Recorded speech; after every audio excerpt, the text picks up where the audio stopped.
The first fundamental key we need to master ADC is going to be slow pushing.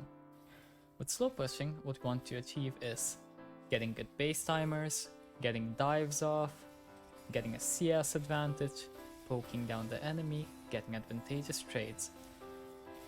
So slow pushing in combination with the other fundamentals will help us build a bigger lead, which will allow us to carry much more when our team is losing. So here we see the ADC, just obviously they didn't leash the ADC and the support. It's a double ranged matchup, so both ADCs are going to go some kind of a sustained setup. And because our side, the Aphelios and the Lulu that we are watching, did not leash, they are obviously going to get a push advantage. With their push advantage, they're able to obviously attempt to do the things that we mentioned, like trading, diving, and so on and so forth. Even if then their jungler did not come here, their big advantage in HP would allow them to either eventually dive them themselves or to get a very favorable base off.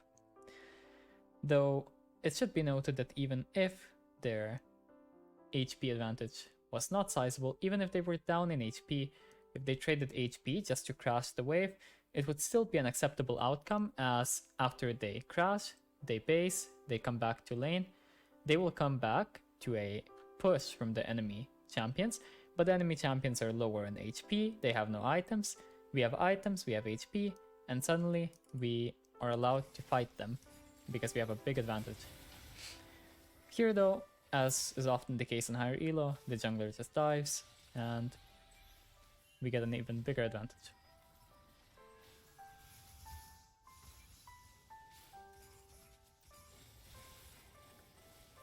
Though here, some foolery happened, I suppose.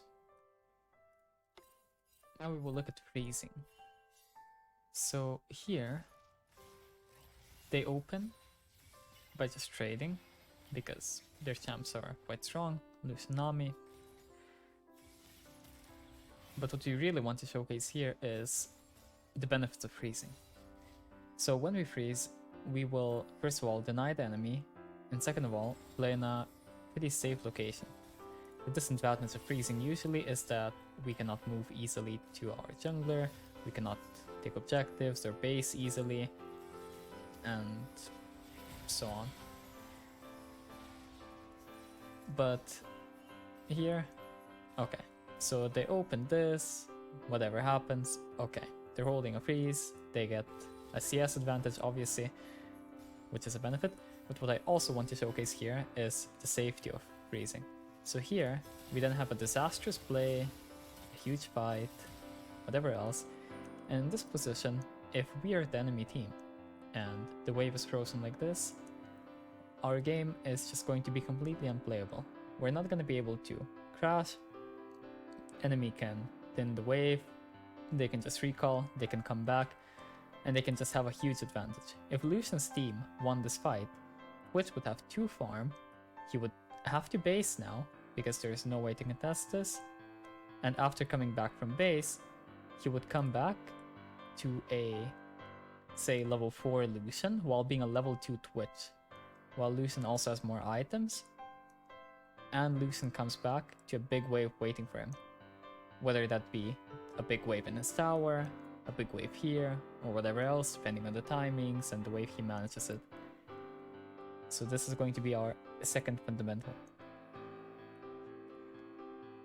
The third fundamental part of ADC role is going to be to press your advantages and to abuse your item spikes. Here we have a sustain setup with Longsword 3 potions against Doran's Blade with 1 potion. Doran's Blade with 1 potion is always going to be stronger until the Longsword user gets to his 2nd potion, at which point the Longsword will start to out-sustain the enemy. Usually in Enchanter type matchups, Longsword is going to be pretty decent, but here we have Kai'Sa who wants to play slowly and Kalista who wants to all in. And the Kai'Sa doesn't really identify that the Kalista wants to all in properly.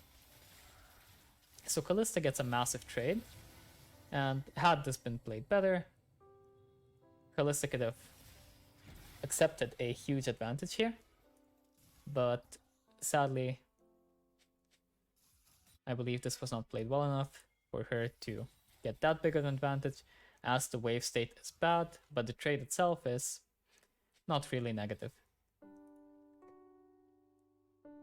But more importantly, if this Kalista were to now come back to lane with a mythic item, and Kai'Sa were to come to lane at some point with 300 gold off mythics, so say that the Kalista now abused the fact that she got a bit of extra gold in this fight, and somehow managed to get a recall timing where she can get mythic but Kai'Sa can't. At that point, Kalista can just all in her, and there's going to be very little counterplay for Kai'Sa. The next fundamental key to ADC will be to make sure to take the tower as early as possible when your team is losing. And then, through that, to impact the rest of the map. Obviously, sometimes you will want to keep the tower up and keep laning. That could be beneficial to you. Especially if your whole team is doing fine, that could be a fine strategy. But most of the time, when we have a game where someone in top side is underperforming, especially when they're heavily underperforming, people want to take this tower, move on, get to the top side of the map, and start to take their towers, start to look for fights in their jungle, and so on and so forth. This tower will give us a lot of gold. Meanwhile, if we just sat in lane and we froze when the enemy is winning, we would suddenly run into a big issue. Because while we are technically getting ahead of the enemy ADC when we're freezing, we're not actually getting ahead of the rest of the map.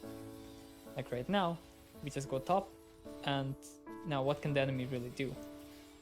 If your team plays with you, you just take the tower. If your team doesn't play with you, you have to be careful, obviously. Here the Tristana somehow outplays it, but obviously this could also go badly, so backing off is also an option.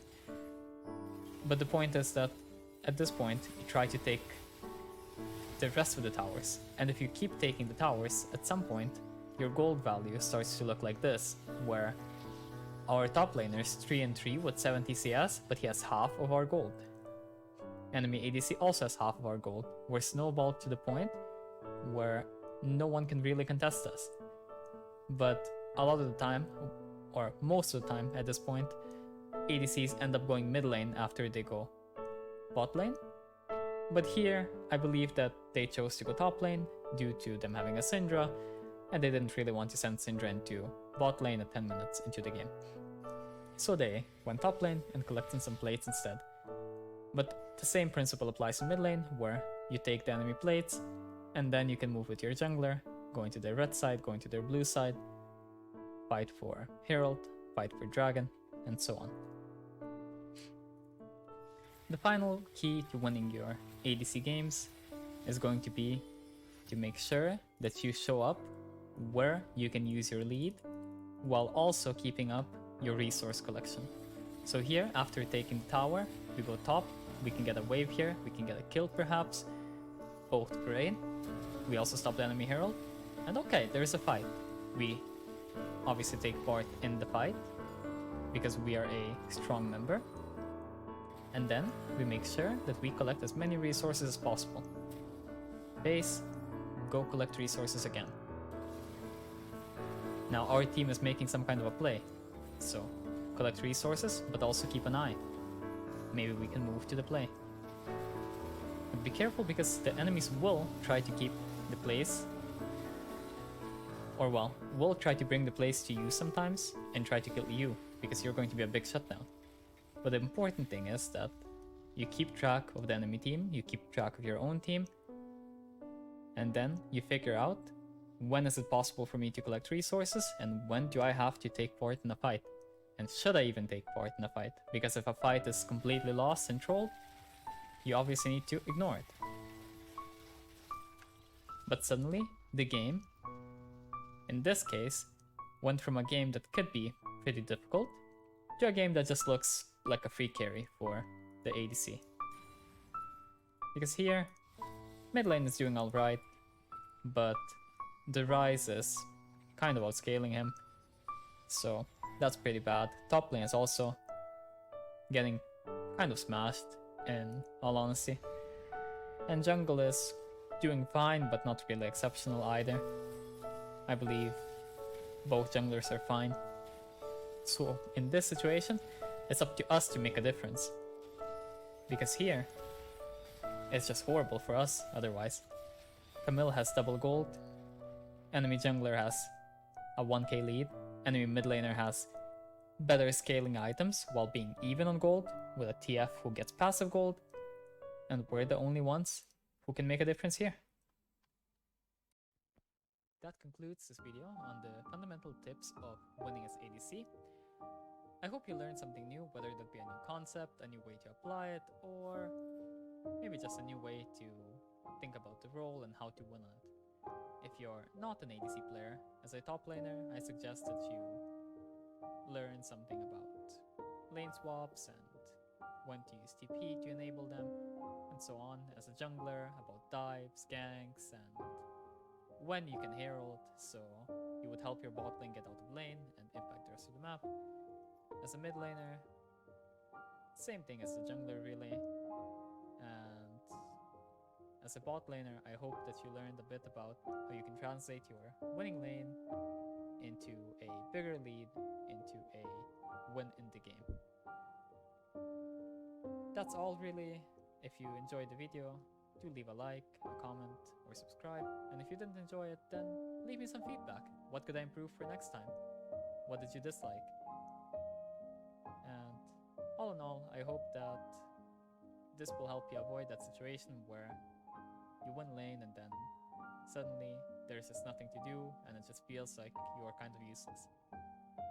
See you next time.